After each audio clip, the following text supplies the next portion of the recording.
Faly miaraba antsika rehetra indray mpiara-mianatra le sekoly sabata. Tafahoana indray sika miaraka mamitina, miaraka mianatra, fanakalo-hevitra. Ny lesona faefatra izay nampitondraina ny lohateny hoe ny fahotana tao amin'ny fiangonana. Tem-piandohana dia tononona ho anao sy ny ankonanao indray ny fiadanan'ny tompo. Miaraba ihany koa n'izy mianadahy izay ampiaina izao fiarahantsika mianatra ny lesona sekoly sabata izao. Dery ho fanombohantsika izany, mangataka ny fitarihan'Andriamanitra isika, mangataka ny namantsika ato mba hitondratsika ao amin'izany vavaka izany. Ry vavaka isika, ampifaliana indray Ray Malalo no hidirahanay hankasitrahana anaranao satria nomenao fotoana izahay ahafahanay miara-mianatra hamerina ny leson'ny sekoly sabata. Ny fandrinay dia mba hirahanao ny fananao masina, hitoetra ty anatinay ka mba hahafahanay matsapa ny taridalina rehetra zay tianao omena ny fiangonanao. Ary taio ny lesona rehetra zay hodiniany eto mba hitondra lesona sarobidy ho anay tsirairay avy ka ahafahanay indray mandroso miaraka aminao eo am-piandrasana anao tsy ho elintsony eny amin'ny rahaolinlanitra. Dia isaorana ianao ihany koa ny amin'ny famelan-keloka isan'andro izay nomenao anay. Tonona aminaran'i Jesosy ny vavaka. Amen. Amen. Amen. Eny ary, isaorantsika tokoa Andriamanitra noho ny fotoana omenantsika ary samy mino isika fa naiza toerana hialantsika mianatra ny ten'Andriamanitra izao dia ho nivontsika tsirairay avy ny fanahin'Andriamanitra. Toy ny mahazatra ilay mpiara-mianatra namana dia misy ny andininy natao tadidiana izay azo antoka fa efa mambava le izy. Dia ny namantsika ato indray no ampiaina izany andinina natao tadidiana izany. Ya. Ny lesona fahaefatra mitondra lohateny hoe fahotana tao amin'ny fiangonana. Toy izao indray izany ny tsy anjerintsika. Ahoana ary? Moa tsy fantatrareo ve fa tempolin'ny fanamasina ny tenanareo? Izay ao anatinareo sady efa azonareo tamin'Andriamanitra. Ka dia tsy tompon'ny tenanareo ianareo fa olom-boavidy ianareo ka dia mankalaza an'Andriamanitra amin'ny tenanareo. Korintiana toko voalohany, azafady, Korintiana voalohany toko fahaenina andininy faha 9 sy ny faha 20. Misy fampatsahivana zany ny nambaran'ny Paoly eto ny amin'ny toerana misy ny tsirairay avy. Moa tsy fantatrareo fa ny tenanareo diam-Paoly ny Fanamasina. manana toerana lehibe eo anatrehan'Andriamanitra izao sy anao ary tokony hampahery antsika izany kanefa vahaolana lehibe ihany koa ny fahatsapantsika izany amin'ny fiainantsika andavanandro. Tamin'ny lesona niarantsika ny farany dia nanao antso lehibe Paoly mba tsy hisian'ny fisaratsarana, tsy tokotokoana eo amin'ny fiangonana. Eto indray nefa dia hiresaka indray izy momba ny amin'ny toe-javatra mifandraika amin'ny fahaletovam-pitondran-tena. Ry izy mianadahy, feno olana ny fiangonana. Feno olana ary eo anatrehan'izany toe-javatra izany anefa dia manana vahaolana mandrakariva Andriamanitra amin'ny alalan'ny apôstôly Paoly. Ary izao dinga fanaovantsika izao ihany koa dia mba hamahana ny olana izay mety misy eo amin'ny fiangonana tsirairay avy. Ho zaraintsika telo ny dinika ifanaovantsika eto dia izao voalohany ny tena olana ny fahotana misy eo anivon'ny fiangonana. Ny faharoa ahoana ny fomba hamahana izany olana izany ary fahatelo ahoana ny fomba ialan'ny fahotana mihitsy ao am-piangonana iainantsika ankehitriny. Andeha ny fizarana voalohany no resantsika ry izy mianadahy hoe manana olana ny fiangonana. Indro Paoly fa fanojo indray ao anatin'izany toe-javatra izany manomboka eo amin'ny Korintiana voalohany toko 5 ny dinika fanaovana eto androany. Ahoana ny amin'ny fahotana eo anivon'ny fiangonana izay tena nanaitra sy azo lazaina hoe mamohitra toe-javatra misy izay natrehan'ny Paoly. Eto am-piandohana aloha izany dia tsara ny manamarika izany fa ny olombelona mihitsy izany tena misy olana. Ny olombelona. Ny olombelona dia ao anatin'ny fiangonana moa izany dia olona no mandrafitra ny fiangonana dia tsy maintsy misy olana izany ny fiangonana. Indraindray manko tsika mety hoe diso hevitra mieritreritra hoe ao am-piangonana izany mivavaka ny atao ao, tsisy olana loatra ao, fa tena ao mihitsy ny tena misy ny olana satria lasibatra satana moa izany ny fiangonan'Andriamanitra tsy tiany.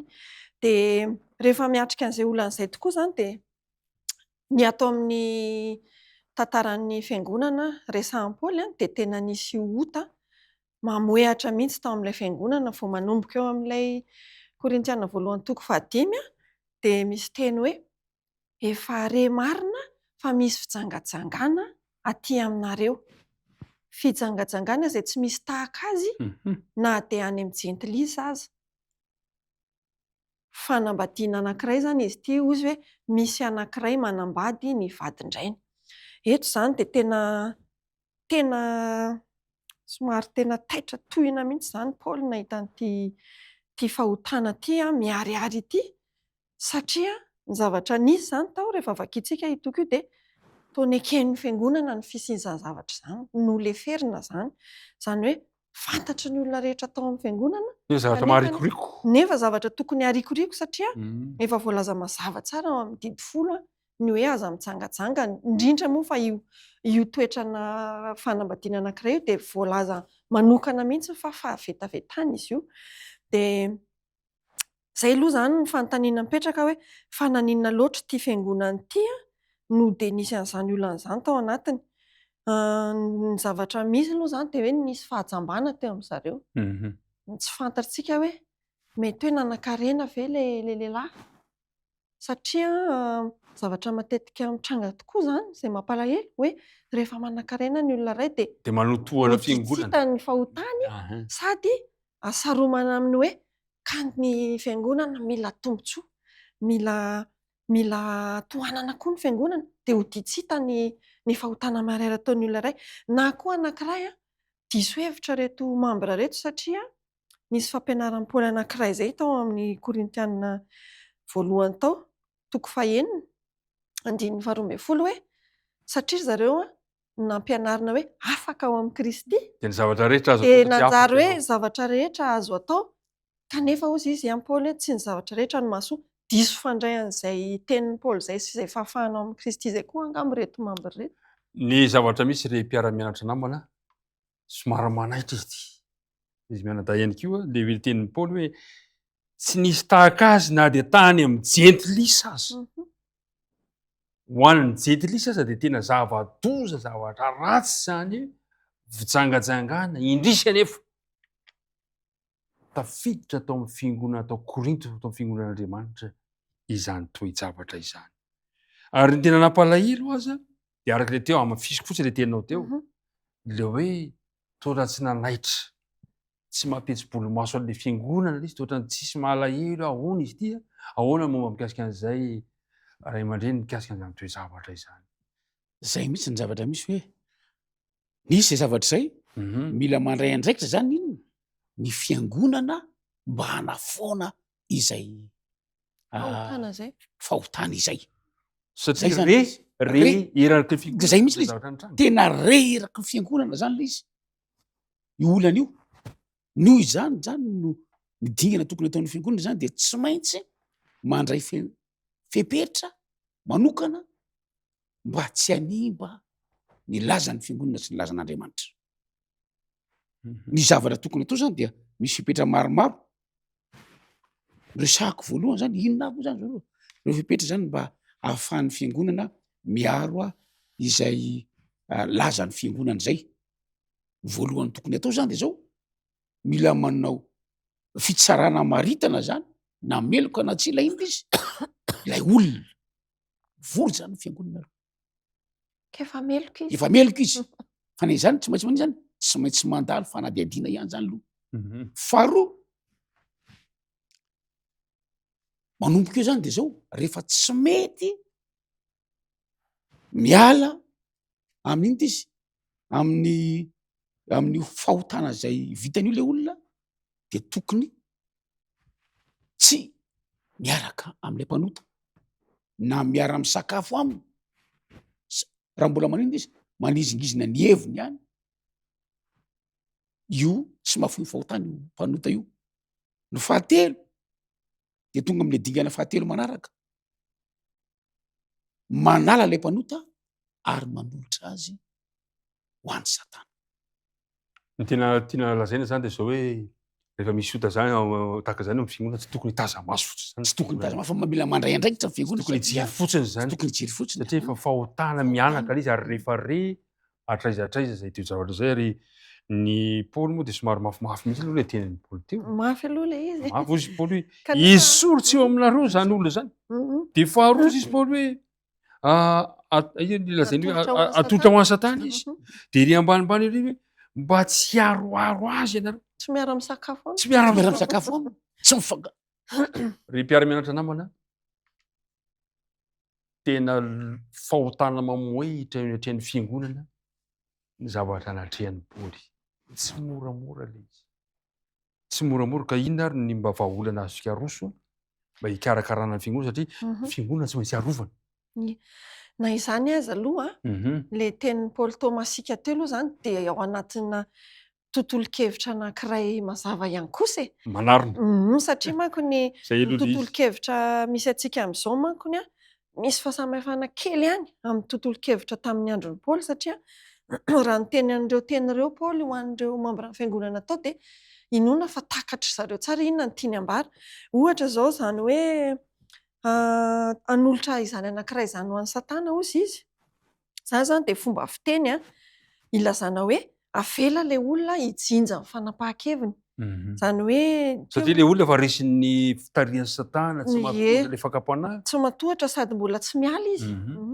De misy hoe esorina tsy eo aminareo zany hoe misy fitsipika zany tokony hifehin'ny fiangonana hanesorana an'lay hoe ohatra hoe ny anaran'le olona zany tsy tokony ho isan'le membra kristiana hoe tena marina satria nanao fomba tsy kristianina izy.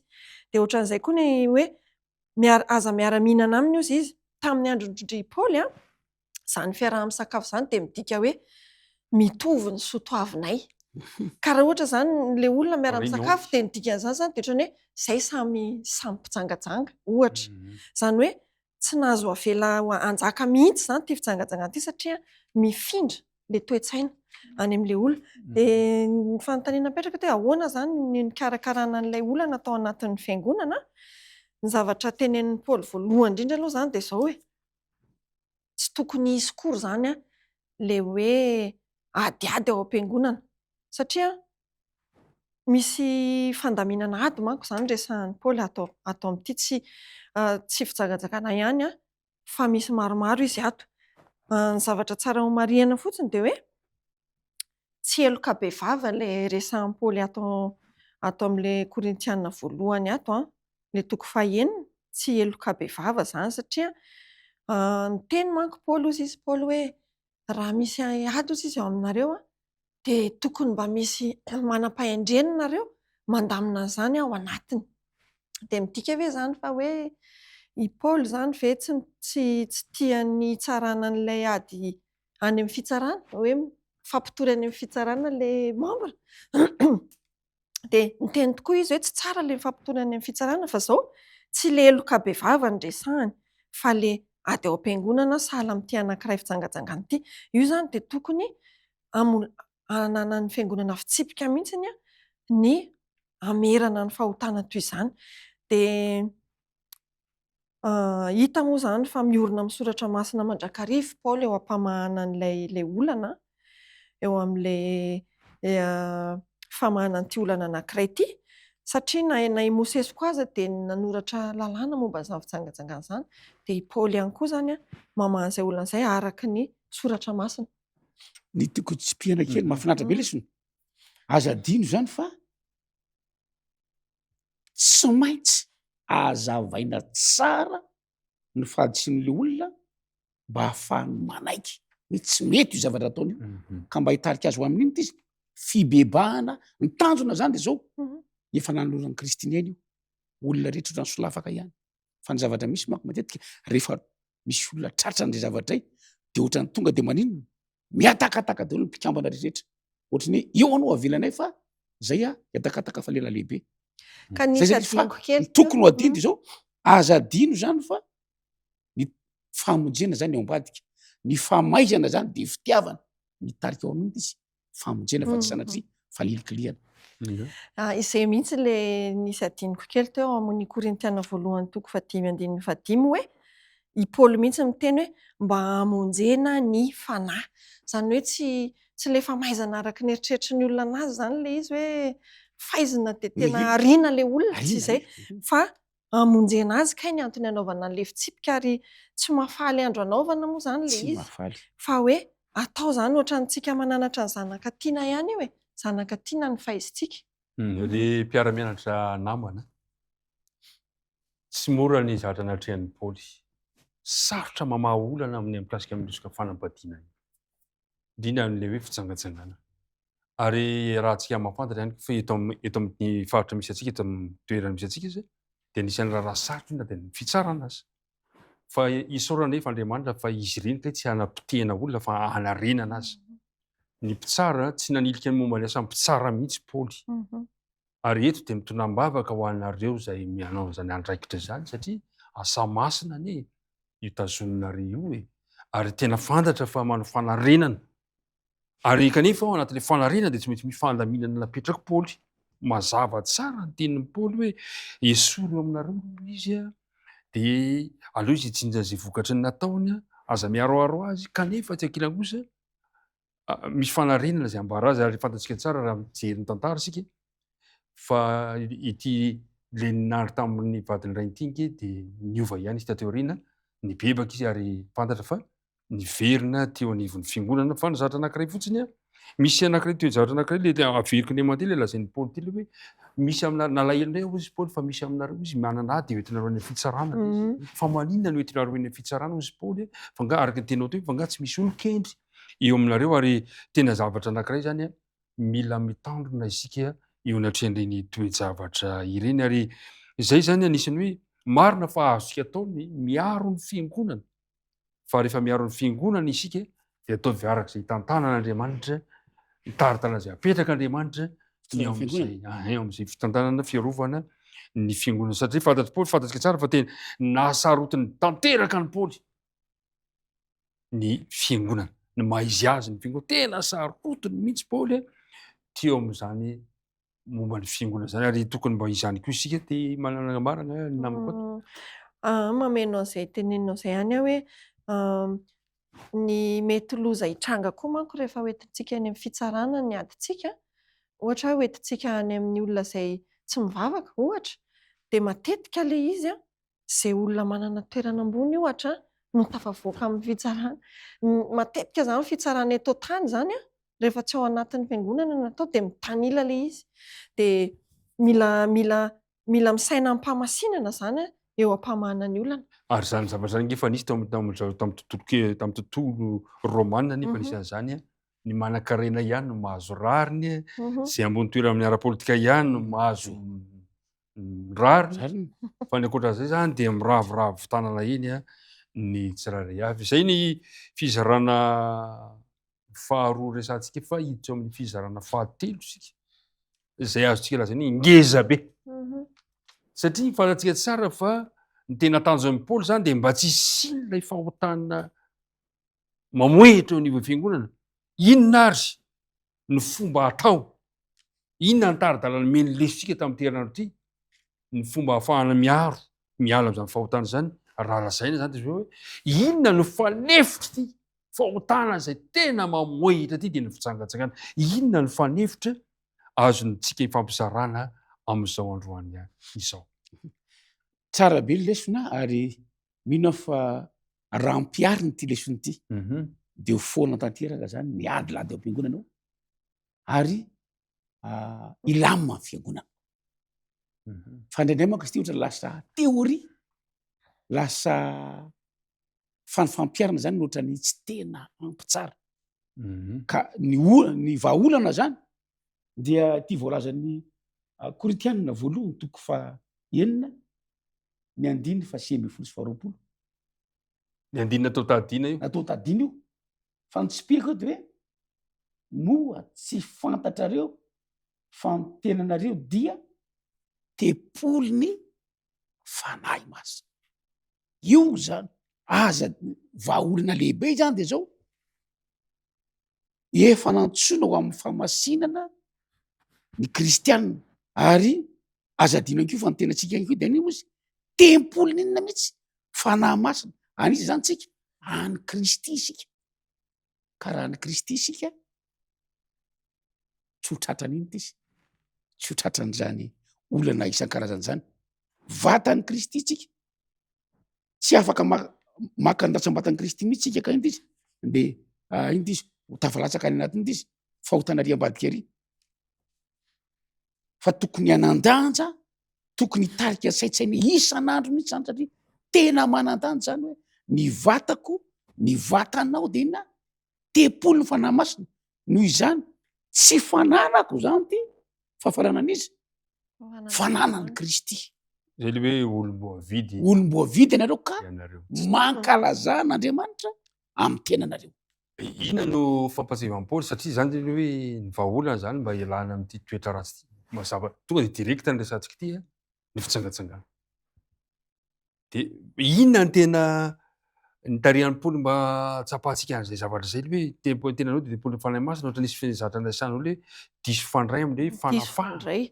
Ia, jerevantsika ane ao amin'ny Korintiana voalohany toko fahaenina ao amin'ny Korintiana voalohany toko fahaenina manomboka eo amin'ny andininy roa amby folo sy manaraka eo zany teo zany le nadiso hevitra ny mambra hoe ny zavatra rehetra azoko atao nefa tsy de ary mahasoa avokoa ny zavatra rehetra ary ny zavatra rehetra azoko atao nefa izao tsy mety andevoziny zavatra na inona na inona.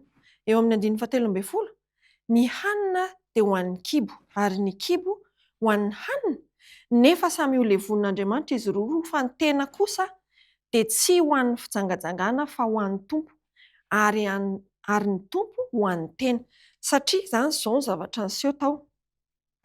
Rehefa nampianatra zany Paoly de niteny zareo le mambra hoe tahaka ny nanaovana ny kibo an'ny hanina zany de natao an'ny firaisana ara-nofo koa ny tena.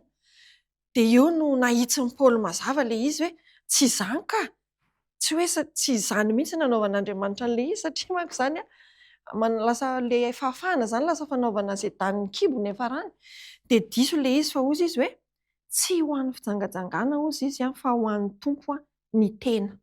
Zany hoe hitantsika moa zany fa ao amin'io andininy vao nivakiantsika teo io sy ao amin'ity andininy manaraka ao amin'ny Tesaloniana voalohany ity toko faha-efatra andininy fahatelo de zao ny voasoratra ao hoe fa izao ny sitrapon'Andriamanitra de ny hamasina anareo hifadianareo ny fijangajangana. Hita mazava zany fa misy ifandraisany ny fahamasinana sy ny tsy fijangajangana.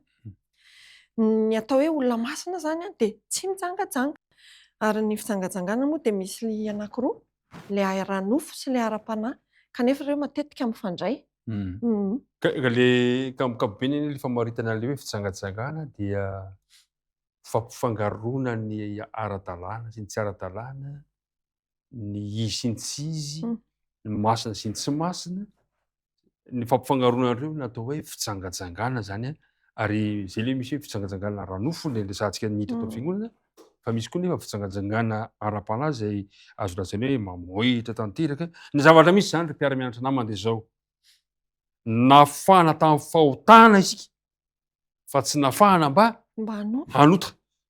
Raha ny marina de zao ho an'ny tompo isika ary ny tompo ho atsika. Any Kristy isika ary ny mahiantsika de any Kristy. Zay zany zavatra mifamatotra ireo ka ny fanefotra zany ao amin'ity fijangajangana ity de ny fanekeko sy ny faharisin-dahatra sy ny tsirairay avy fa tempoly ny fanahy masina ianao ary zay natonga ny amin'ny andininy fahavalo folo amin'ny Korintiana voalohany toko fahaenina de zao mihitsy lazainy Paoly mandosira ny fijangajangana. Izay fahotana rehetra ataon'ny olona de ny ivelan'ny tena ihany fa ny mpijangajanga kosa de manota miatra amin'ny tena ary rary loatra Paoly sarotiny izy ka nampatsihiviny moa tsy fantatrareo fa ny tenanareo entitra anie zany. Tsy misy hoe angamba tokony ho izany fa tena entitra izy. Ny tenanareo dia tempolo ny fanahy masina, ilaitsika zany ny mahatsapa an'izany, ary raha fitinina zany amin'ny point telo le zavatra zay de zao hoe isika de voasasa no hamarinina no no hamasinina. hamasinina. Zay ny voalohany. Ny faharoa, raha avy zay andina zay ny resahana mba ialana ny fitsangatsangana de zao tadito tsara fa izao sy anao de momba ny tenan'i Kristy. Ary le voalaza teo fa mitina koa le zavatra lazay teo. Isika reo de tempolony fanahy masina. Ry izy menadama marana antsika azy ary ahoana ary tokony torohevitra omena ny mpiara-mianatra, aiza zany no mba tsy hidirantsika anatin'ity fitsangatsangana ity, aiza zany tokony hizorana, ahoana no tokony atao? Ya, amin'le hoe mahatempolo ny fanahy masina ny tenantsika moa zany de ny dikany hoe tempolo moa zany de hoe fonenana, trano. Zany hoe monina ao anatintsika zany ny fanahy masina. Fomba ahoana moa no honenan'ny fanahy masina anatintsika de tsy misy afa-tsy ny fifandraisantsika amin'ny Kristy amin'ny alalan'ny vavaka famakiana ny tenin'Andriamanitra, fanaovana fanandramana miaraka amin'ny Kristy, fanaovana sitrapony. Zay zany le fifandraisana ety amin'ny Kristy. De hoy Paoly any amin'ny Romanina 12:1 hoe mila manolotra ny tenantsika ho fanatitra velona masina sitrak'Andriamanitra isika. Moa tsy fantatsika raha teo ve ny loza maro ateraky ity firaisana ara-nofo zay tsy ara-dalàna ity. Zay moa zany le izy raha tsorina. Inona zany no tokony ataontsika? Ny tokony ataontsika zany de miditra amin'ny ara-dalàna. Fa inona moa ny ara-dalàna? Araka ny voalaza ato amin'ny lesontsika ato sady ao amin'ny baiboly raha teo moa zany fa fitinina atao anatin'ny lesona de hoe Andriamanitra mihitsy anie no nahary an'ity firaisana ara-nofo ity satria natao an'ny mpivady izy io. Zay zany ny fepetra.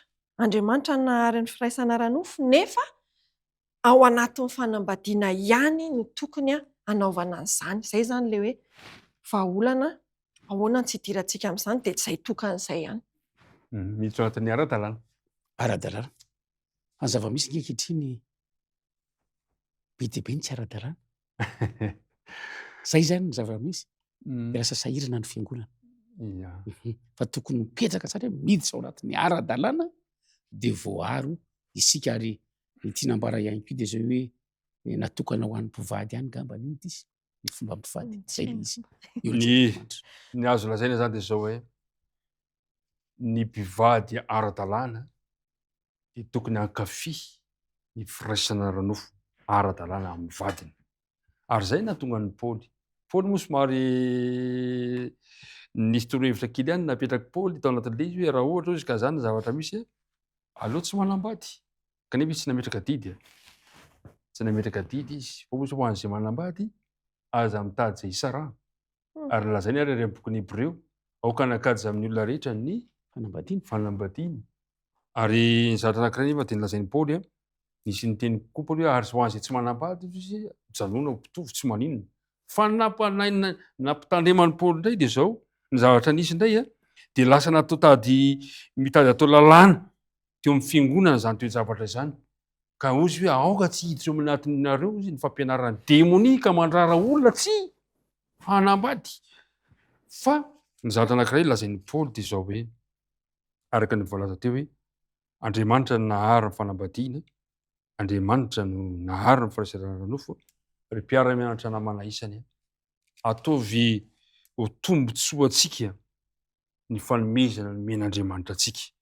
Ny mpivady zany de tsy tokony ny andahy mihitsy ny amin'ny firaisana ara-nofo amin'ny vadiny fa andreo mampirisika ny anankiray hanao firaisana ara-nofo any ivelany ka tonga amin'le hoe fanitsakitsaham-bady na le hoe fitsangatsangana. Dia amarana ny dinikotsika izy mianadahy sao de misy teny farany mba azo lazaina. Fa ny zavatra misy aloha zany de fampatsiahivana zany teto androany torohevitra amin'i Paoly ny amin'ny hoe fitsangatsangana. Tsy fantareo fa ny tenareo de Paoly fanahy masina. Inona ny tena azo lazaina farany ho aminareo mianadahy marana antsika izao fotoana izao. Nisy fanampiny kely fotsiny tamin'ilay hoe torohevitry Paoly. Ilay zavatra niresahanao rehetra teo moa ao amin'ny Korintiana voalohany toko 7 izy io, azo tika jerena any an-trano a. Fa misy teny manan-danja ao hoe ry rahalahy ao amin'ny 2:4, ry rahalahy hozy izy aoka ny olona rehetra samy mitoetra amin'Andriamanitra ao amin'izay niantsoana azy avy. Tsy misy fanerena zany na kely aza fa samy mitoetra ao amin'Andriamanitra arak'izay niantsoana azy avy. Samy manana fanomezam-pahasoa. Samy manana ny fanomezam-pahasoavana zany a, fa ny zava-doza tiany Paoly andosirantsika fotsiny dia ilay hoe fijangajangana raha tsapantsika fa mitaonantsika amin'ny fijangajangana zavatra anankiray a dia ialatsika. Ny teny amaranako azy dia ilay paragrafy 2 ao amin'ny lesontsika zoma manao hoe tsy misy olona hozy izy mahay mifaly amin'ny fitahian'ny fanamasinana raha mbola tia tena sy fatra-pitia hanina izy. Teo tsika niresaka hoe fijangajangana kanefa eto indray tsika miresaka fitiavan-tena sy fatra-pitia hanina satria mifandray manko ireo.